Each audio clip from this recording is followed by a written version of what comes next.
Selamat datang di channel Alur Donghua. Sebelum menonton, silahkan subscribe, biar Mimin tambah semangat update-nya. Dengan kilatan cahaya keemasan, mantra Treasure Wheel menghilang tanpa jejak dan memasuki tubuh Han Li. Han Li mengeluarkan erangan teredam dan memuntahkan seteguk darah hitam. Dia membuka matanya, dan lampu hijau di sekitar tubuhnya menyala dengan liar. Sepertinya akan hancur dalam sekejap, dan tendon serta tulang di tubuhnya bergetar pada saat bersamaan. Dia dengan cepat membuat serangkaian gerakan dengan 10 jarinya, dan lampu hijau di sekitar tubuhnya berangsur-angsur menjadi stabil. Kemudian, dia mengeluarkan pil obat dan menelannya. Wajahnya suram. Tadi, dia tidak pernah merasa bahwa dia begitu dekat dengan kekuatan hukum waktu. Dia hampir menyentuh keberadaan 3 hukum tertinggi. Namun, pada akhirnya, dia masih gagal. Meskipun dia sangat dekat, selalu ada jejak penghalang yang tidak bisa dia lewati. Bagaimana ini bisa terjadi? Mata Han Li berkedip, dan dia bergumam. Menurut kitab transformasi mantra, dengan jelas dikatakan bahwa ketika lapisan pertama dari metode kultivasi dikembangkan dengan sempurna, dia dapat mencoba untuk memahami kekuatan hukum waktu. Tentu saja, apakah dia bisa berhasil atau tidak adalah masalah lain. Hanya saja dia memiliki cairan hijau yang terkondensasi di botol langit untuk melengkapinya, jadi masuk akal untuk mengatakan bahwa itu akan lebih mudah untuk berhasil. Mungkin, masih ada sesuatu yang belum cukup dia lakukan. Dengan tatapan serius, dia mengeluarkan pil obat dan menelannya, dan cahaya hijau muncul di tubuhnya. 1 bulan kemudian, Han Li memegang botol kecil di tangannya, dan setetes cairan hijau mengembun di dalamnya. Dia melihat cairan hijau di dalam botol, dan tanpa ragu, dia mengangkat kepalanya dan menelannya lagi. Saat berikutnya, cahaya keemasan yang menyilaukan muncul di belakangnya, dan roda harta karun mantra muncul, memancarkan cahaya keemasan yang menyilaukan, dan kekuatan hukum waktu melonjak keluar. Dia memegang batu esensi abadi di masing-masing tangan, dan dia menggumamkan sesuatu. Cahaya keemasan di tubuhnya menjadi lebih terang, dan hukum waktu secara samar mulai berkumpul.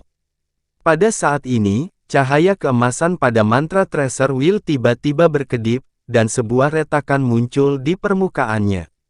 Kekuatan hukum waktu yang awalnya bergolak runtuh, dan roda harta karun mantra menyala dan menghilang. Han Li membuka matanya, dan wajahnya sangat jelek. Sekali bisa dikatakan kebetulan, tapi itu terjadi 2 kali berturut-turut. Tampaknya dengan kekuatan waktunya saat ini, itu benar-benar tidak cukup untuk mendukungnya memahami hukum waktu. Dengan cara ini, dia hanya bisa mempertimbangkan untuk menukar lapisan kedua dari mantra transformasi kitab suci. Seperti yang dipikirkan Han Li, dia membalikkan tangannya dan mengeluarkan pil obat. Beberapa bulan kemudian, bagian timur pegunungan Zhongming menyambut hujan salju yang berkepanjangan, dan seluruh pegunungan tertutup lapisan salju tebal. Crimson Afterglow Peak, yang telah kehilangan racunnya yang berapi-api, juga tertutup salju tebal, dan sekarang terbungkus perak. Dream Cloud Master mengenakan jubah panjang abu-abu perak di Spirit Heart Garden di puncak gunung. Dia berjongkok di samping ladang roh dengan lusinan ramuan roh asal ditanam di dalamnya. Dia sedang memeriksa matriks bergizi yang telah dia dirikan di sekitar area tersebut. Jenis rumput roh ini pada awalnya adalah jenis rumput roh yang berasal dari Crimson Afterglow Peak ini. Ia menyukai kehangatan dan takut akan dingin. Karena tidak lagi memiliki perlindungan dari racun api, sekarang perlu dilindungi oleh formasi mantra untuk tumbuh dengan aman. Saudaraku, menurutmu kapan Penatua Li akan kembali? Meng Qianqian mengenakan gaun hijau panjang. Dia berdiri di samping dan mengawasinya memeriksa fondasi formasi. Matanya sedikit tidak fokus. Pada saat ini, matanya hidup, auranya tertahan, dan wajahnya yang cantik tampak semakin cantik dan mengharukan. Qianqian, apakah kamu masih saudara perempuanku? Ketika saya pergi mencari benih ramuan roh untuk Penatuali, saya tidak melihat Anda begitu mengkhawatirkan saya." Dream Cloud Master menoleh untuk melihatnya dan pura-pura marah. "Hehe, tentu saja tidak. Aku hanya ingin segera memberi tahu Penatuali bahwa aku sudah menjadi kultivator tahap Naschen Soul. Saudaraku, kamu juga harus bekerja keras." Meng Qianqian menutup mulutnya dan tertawa pelan. Ketika Dream Cloud Master mendengar ini, dia menggelengkan kepalanya tanpa daya. Dia tidak tahu dari mana adik perempuannya ini berasal, tetapi sejak dia berhasil memadatkan Naschen Soul-nya, kultivasinya telah maju pesat. Sekarang, dia bahkan berhasil mengejar dan berhasil mencapai tahap Naschen Soul belum lama ini. Melihat adik perempuannya mencapai ini, dia secara alami bahagia untuknya dari lubuk hatinya. Namun, dia tidak ingin terlalu memuji adik perempuannya yang berharga di depannya, jangan sampai dia menjadi terlalu sombong. Bagaimanapun, meskipun dia telah memasuki dunia kultivasi selama ratusan tahun, dia memiliki hati yang murni. Dia tidak ingin menyebabkan Dao Heart-nya menjadi tidak stabil karena beberapa patah kata darinya. Ketika dia memikirkan hal ini, dia terus bekerja. Di ruang kosong di luar Spirit Herb Garden, makhluk roh penjaga gunung yang sebesar gunung kecil mengangkat kedua kepalanya tinggi-tinggi dan mendengus. Kemudian, bosan sampai mati dan berbaring di tanah lagi. Tapi sebelum dia bisa tenang, kedua kepala itu terangkat tinggi satu demi satu dan memandang ke arah langit. Di atas langit, cahaya hijau melintas dan terbang ke Crimson Afterglow Peak. Formasi penyegelan gunung yang menyelimuti puncak melintas dan menghilang seperti es dan salju yang mencair. Bayangan hijau mendarat di sisi mansion. Dream Cloud Master berdiri dan menatap adik perempuannya. Keduanya mengungkapkan ekspresi bahagia dan buru-buru terbang menuju mansion. Saat mereka berdua kembali ke mansion, Sun Buzeng telah memanggil yang lainnya. Semua orang berkumpul di aula mansion dan menunggu Han Li yang baru saja kembali ke sekte untuk memberi perintah. Pada akhirnya, dia hanya bertanya tentang situasi di Crimson Afterglow Peak, memberi semua orang beberapa pil dan alat, lalu buru-buru meninggalkan mansion. Ini membuat Meng Qianqian, yang telah menantikan kepulangannya, sedikit tertekan. Dia bahkan tidak punya waktu untuk memberitahunya tentang peningkatan kultivasinya.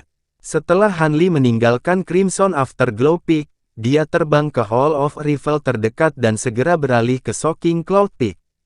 Di aula samping aula Zenith yang mendalam, seorang tetua administrator yang gemuk sedang duduk di belakang meja. Dia menerima lencana yang lebih tua yang diserahkan Han Li dan berkata sambil tersenyum, "Ini adalah penatua aula Zenith yang mendalam. Penatuali, Anda telah bekerja keras. Dua penatua yang pergi ke wilayah rahasia Gunung Terapung untuk menggantikan Anda telah mengirim pesan kembali beberapa hari yang lalu.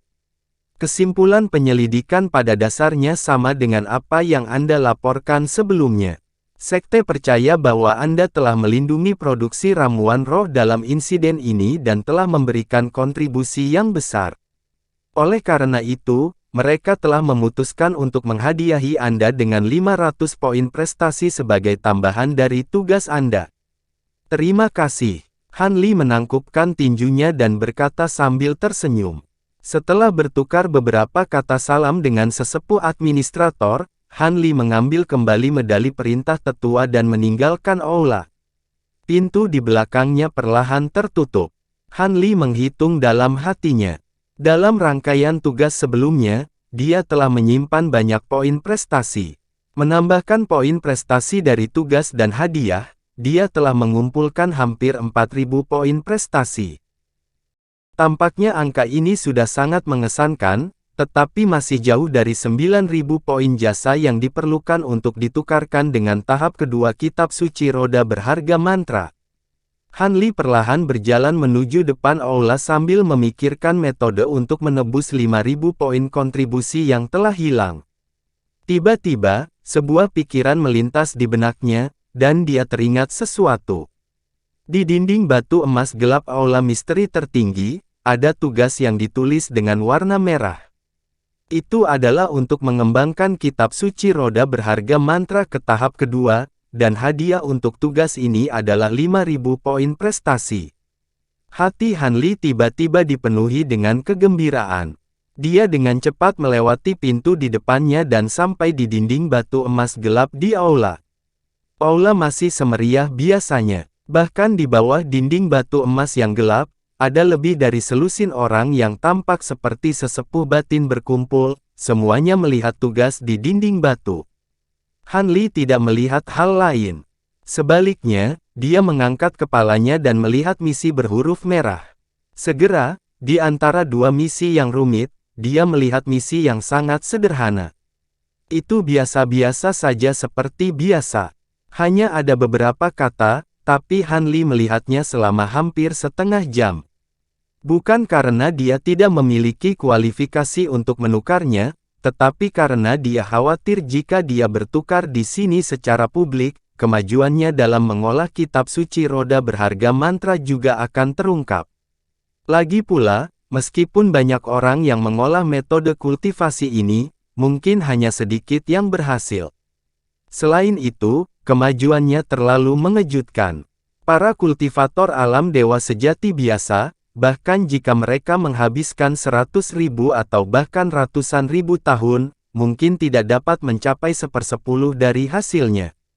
Menurut deskripsi Fang Chen tentang metode kultivasi ini, begitu dia mengungkapkan berita bahwa dia telah berkultivasi ke tahap kedua, itu pasti akan memicu badai yang tidak dapat diprediksi di jalur naga api. Pada saat itu, belum lagi bagaimana Dewa Emas dari sekte tersebut akan memperlakukannya, dia tidak ingin menarik perhatian banyak orang tanpa alasan. Memikirkan hal ini, Han Li pusing.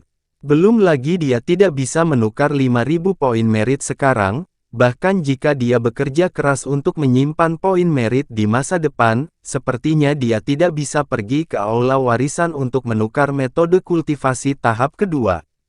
Tidak ada bedanya dengan berdiri di alun-alun dan memberitahu orang lain bahwa dia telah mengolah kitab suci roda berharga mantra ke tahap kedua. Jika dia tidak ingin mengolah tahap kedua dari metode kultivasi, siapa yang akan menghabiskan 9.000 poin jasa tanpa alasan? Mungkinkah dia hanya bisa mencurinya? Memikirkan metode ini, Han Li hanya bisa menggelengkan kepalanya, dan langsung menolak ide ini. Lagi pula, jalur naga api ini tidak seperti sekte Leng Yan di domain Roh Huan. Selain wakil master jalan itu, ada juga sekelompok dewa emas dengan kekuatan yang menakutkan. Selain itu, aula warisan jelas bukan tempat biasa, dan pasti ada batasan yang kuat. Mencoba mencuri metode kultivasi sekte dari sana tidak ada bedanya dengan mencari kematian. Tetapi jika dia menyerah dan tidak menukarnya, Han Li benar-benar tidak mau. Lagi pula, sebagian besar alasan dia bergabung dengan jalur naga api adalah untuk kitab suci roda berharga mantra ini. Setelah berpikir sejenak, Han Li berbalik dan berjalan keluar dari aula. Setengah hari kemudian, seorang pria yang berpakaian seperti seorang sarjana dan memegang kipas bulu di tangannya dan mengenakan syal sutra di kepalanya perlahan masuk ke aula misteri tertinggi. Dia berjalan santai ke dinding batu emas gelap dan melihat ke atas dengan para tetua sekte di sekitarnya. Meski kedatangannya menarik perhatian orang-orang di sekitarnya, mereka hanya meliriknya beberapa kali sebelum membuang muka. Cendekiawan itu berdiri di tempatnya untuk sementara waktu, dan sementara orang-orang di sekitarnya tidak memperhatikan, dia membalik telapak tangannya dan mengeluarkan token seorang tetua, dan mengarahkannya ke dinding batu emas yang gelap. Segera, seberkas cahaya terbang keluar dari dinding batu dan mendarat di tokennya. Orang ini adalah Han Li, yang datang ke sini dengan menyamar melalui topeng aliansi Anika. Dia memikirkannya berulang kali, dan memutuskan untuk mengambil hadiah dari misi ini terlebih dahulu. Akan sia-sia jika dia tidak mengambilnya. Ini adalah keseluruhan 5.000 poin prestasi. Dia merasakannya, dan poin prestasi yang tercatat di token sudah menjadi 9.132 poin. Misi pertukaran ini disembunyikan di area di mana misi surat merah dikeluarkan, dan itu adalah tempat yang sering tidak diperhatikan oleh siapapun. Pada saat ini, para tetua di bawah tembok batu emas gelap sedang berbicara satu sama lain atau mencari misi yang cocok, dan tidak memperhatikan dari misi mana sinar cahaya itu keluar. Karena dia datang ke sini dengan penampilan seperti ini, bahkan jika dia ditemukan, tidak akan ada yang mengenalinya. Selama dia tidak ditemukan di depan orang lain, maka masalah ini tidak akan terungkap. Jika seseorang benar-benar menemukan sesuatu, dia bisa pergi begitu saja. Han Li menyimpan token di tangannya seolah tidak terjadi apa-apa. Setelah menghela nafas lega, dia berbalik dan hendak meninggalkan aula misteri tertinggi. Tubuh Han Li membeku dan dia dengan cepat berbalik untuk melihat. Di belakang kata-kata merah, sederet kata-kata emas samar muncul dengan tidak jelas, dan ada 6 kata yang ditulis dengan tulisan segel emas di atasnya. Lembah Sparrow Putih, Roda Sejati. Keenam kata itu sepertinya diselimuti lapisan cahaya keemasan buram, sehingga mustahil bagi siapapun untuk melihatnya dengan jelas. Setelah melihat mereka sejenak, Han Li merasa matanya menjadi kering dan dia segera menggosoknya. Ketika dia melihat lagi, dia menemukan bahwa tidak ada satu kata pun di balik kata-kata merah itu. Jantungnya berdetak kencang saat dia buru-buru melihat ke samping. Dia melihat bahwa orang-orang di sekitarnya menatap dinding batu dengan penuh perhatian. Sepanjang waktu, mereka akan saling berbisik. Ekspresi semua orang sama seperti biasanya.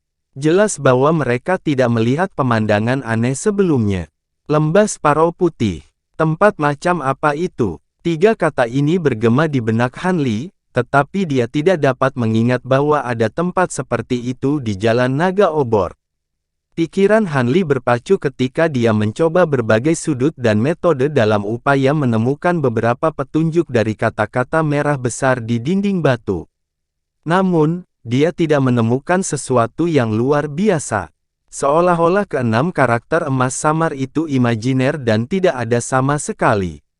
Namun, dia tahu bahwa meskipun itu hanya sekilas, dengan penglihatannya, tidak mungkin dia salah melihatnya.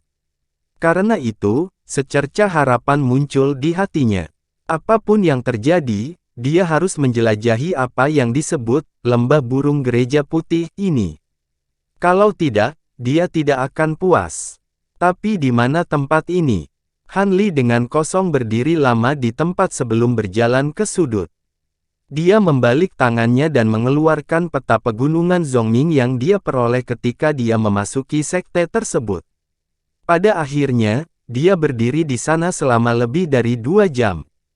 Han Li membuka matanya dan menyingkirkan peta itu dengan gerakan pergelangan tangannya. Dia bolak-balik dan melihat semua nama di peta beberapa kali untuk memastikan bahwa dia tidak melewatkan apapun, tetapi dia masih tidak dapat menemukan tempat yang disebut lembah burung gereja putih.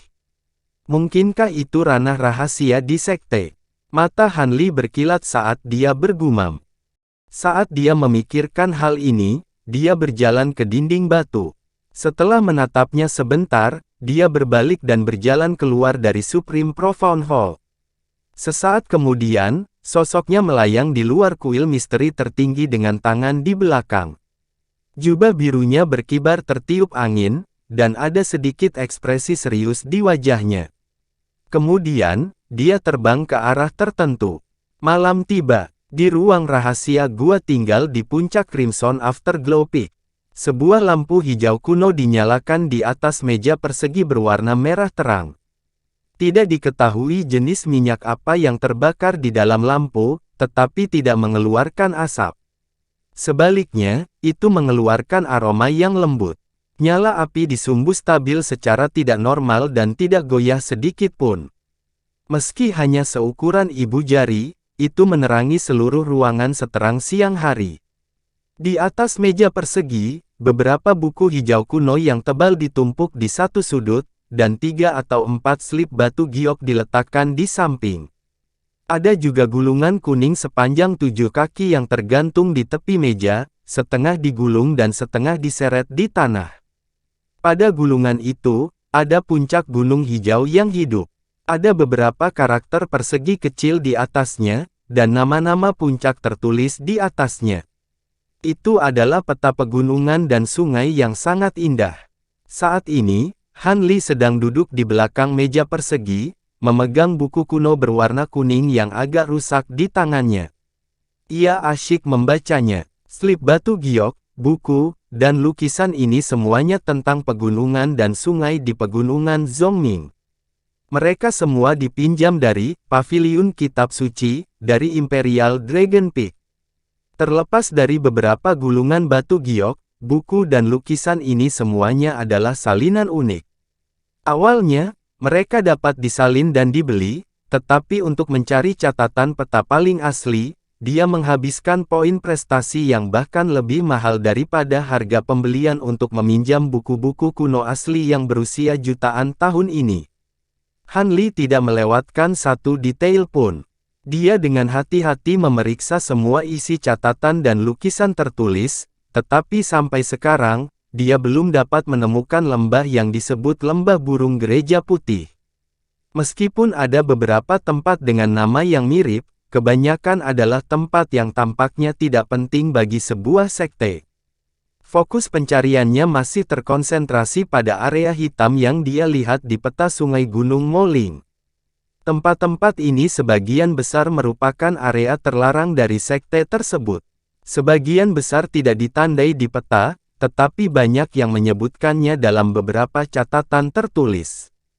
Setelah membandingkan silang, dia dengan menyesal menemukan bahwa White Sparrow Valley masih belum disebutkan. Pada saat ini, kitab suci awan kuno, di tangannya adalah yang terakhir dari semua buku kuno yang dia miliki.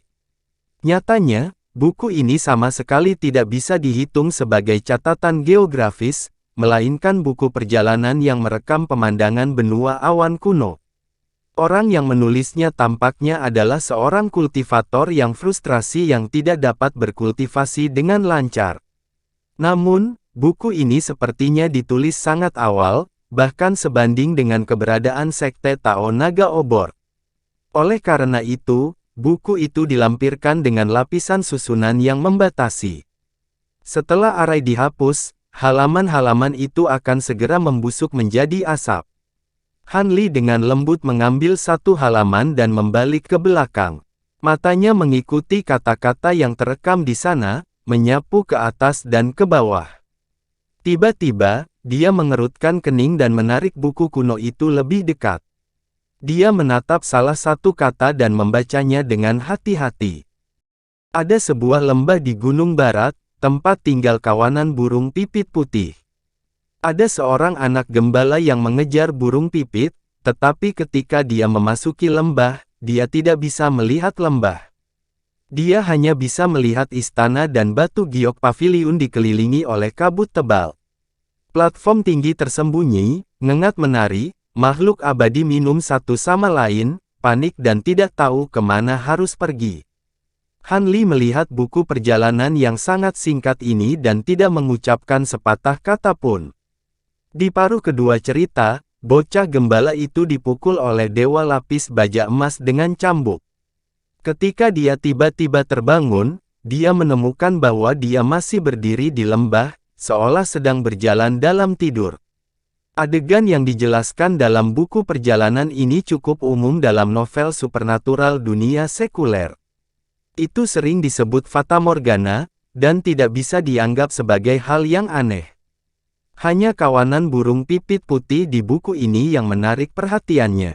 Dalam proses membolak-balik buku, dia telah melihat nama-nama seperti oriole putih, burung pegar salju, suyuan, dan sebagainya. Namun, dia belum pernah melihat seekor burung pipit putih. Ini adalah pertama kalinya dia melihatnya. Setelah itu, ia terus membaca buku perjalanan dengan seksama. Akhirnya, dia memastikan bahwa di antara semua buku, ini adalah satu-satunya tempat yang dengan jelas mencatat kata burung pipit putih. Di mana Gunung Barat ini, Han Li memegang buku kuno di satu tangan dan mengetuk meja dengan tangan lainnya, berpikir keras. Sesaat kemudian, dia tiba-tiba berhenti mengetuk dan mengambil semua buku kuno berwarna hijau di atas meja. Dia membalik ke halaman tertentu dan meletakkannya di atas meja. Han Li menunjuk ke salah satu halaman dan bergumam, Gunung Yuxi. Gunung itu tingginya 7.257 meter. Gunung itu panjang dan sempit, memanjang dari selatan ke utara. Lereng gunung tumbuh rumput luyang dan bunga matahari berputar, dan menghasilkan fosfor kuning. Gunung musim semi barat tingginya 8.931 zang. Puncak Zesi, setinggi 6 kaki. Saat bulan tenggelam di barat, itu segera menjadi paruh kedua malam. Han Li, yang duduk di belakang meja persegi, berdiri dan menggeliat. Dia dengan lembut menutup buku-buku kuno di atas meja dan mengaturnya dengan rapi di sudut meja. Satu-satunya hal yang masih terbuka di atas meja adalah peta gunung dan sungai. Namun, peta ini bahkan tidak dibuka sekitar 1 kaki. Gambar di atasnya adalah sebuah gunung yang disebut Puncak Hutan Barat. Puncak ini terletak di bagian barat pegunungan Zhongming. Itu adalah gunung biasa dengan sedikit energi spiritual. Karena tidak ada produk spiritual yang sangat langka, itu selalu ditinggalkan. Tidak ada penatua atau murid yang memilih untuk hidup di sana. Bagian baratnya dekat dengan lembah Puling, dan bagian timurnya berseberangan dengan pegunungan yang merupakan cabang dari pegunungan Zhongming. Di tengah, ada lembah berbentuk bulan sabit yang sangat luas. Gunung ini adalah gunung barat yang dipilih Han Li setelah banyak perbandingan. Dia percaya bahwa lembah berbentuk bulan sabit bernama Half Fold Valley kemungkinan besar adalah lembah Sparrow putih yang dia cari. Telapak tangan Han Li menyentuhnya, dan nyala lampu kuno di atas meja persegi berkedip sedikit sebelum padam. Gumpalan asap putih meringkuk dari sumbu, memancarkan aroma lembut yang bertahan lama. Han Li meninggalkan ruangan, menutup pintu, dan langsung berjalan ke halaman depan. Namun, sebelum dia bisa keluar dari aula, dia melihat Meng Qianqian berlari dari beranda. Penatua Li, dia keluar, sebelum dia mendekat, dia melihat sosok Han Li dan buru-buru memanggil. Ketika Han Li mendengar ini, dia sedikit mengernyit, lalu mengangkat alisnya dan menunjukkan sedikit kegembiraan di wajahnya. Ayo, mari kita lihat. Saat dia berbicara, dia maju selangkah dan meraih lengan Meng Qianqian.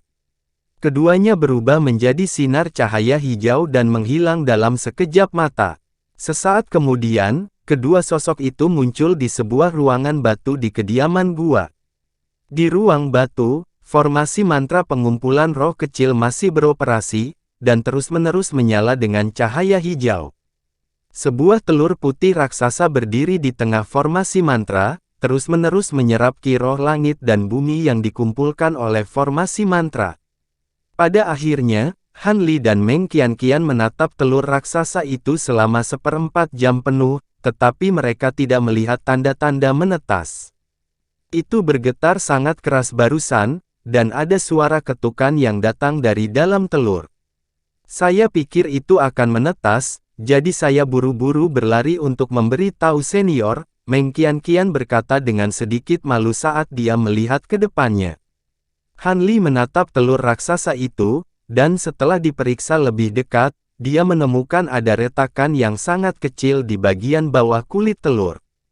Jika seseorang tidak melihat dari dekat, mereka tidak akan bisa melihatnya sama sekali. Setelah beberapa saat, Han Li menggelengkan kepalanya dan berkata, itu sudah menetas. Hanya saja ia tidak melihat induk burung setelah menetas, jadi ia sedikit takut dan kembali bersembunyi. Setelah mengatakan ini, dia berpikir sejenak, dan dengan telapak tangannya, bulu panjang yang bersinar muncul di telapak tangannya, dan dia menyerahkannya kepada Meng Qianqian. Meng Qianqian mengambil bulu itu, sedikit bingung, dan menatap kosong ke arah Han Li. Pergi dan panggil si kecil keluar, kata Han Li sambil tersenyum. Meng Qianqian mengangguk, dan bulu matanya yang panjang berkedip beberapa kali. Dia berjalan ke telur raksasa itu dengan skeptis, dan mengulurkan tangan untuk mengetuk telur raksasa itu dengan lembut. Masih belum ada reaksi dari telur raksasa itu. Setelah sedikit ragu, Meng Qianqian menggunakan bulu di tangannya untuk membelai permukaan kulit telur dengan lembut beberapa kali. Alhasil, kali ini, telur raksasa itu sepertinya merasakan sesuatu. Pertama berhenti, lalu dengan lembut bergetar lagi, tetapi jauh lebih kecil dari sebelumnya. Mata indah Meng Qianqian berbinar. Sambil dengan lembut membelai permukaan kulit telur dengan bulu di tangannya, pada saat yang sama, dia mengulurkan tangannya dan dengan lembut membelai permukaan kulit telur itu.